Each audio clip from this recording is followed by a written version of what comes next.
సకల భోగ భాగ్యాలని చెటి తల్లివి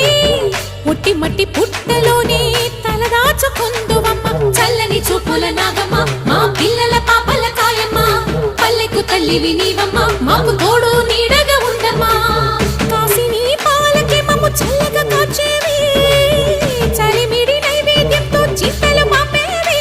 పూజలందుకో శివ నాగమ్మ ఎల్ల వేళలా తల్లి నాగమ్మ దివెనీయవే దేవ నాగమ్మ దాని చూపవే శ్రీ నాగమ్మ నాలుగు దిక్కులి నువ్వే దిక్కని మొక్కే నాగమ్మ నీ బంగారు కాంతుల చల్లని పడగల దీవెనలి అమ్మ అమ్మ నాలుగు దిక్కులి నువ్వే దిక్కని మొక్కే నాగమ్మ నీ బంగారు కాంతుల చల్లని పడగల దీవెనలి అమ్మ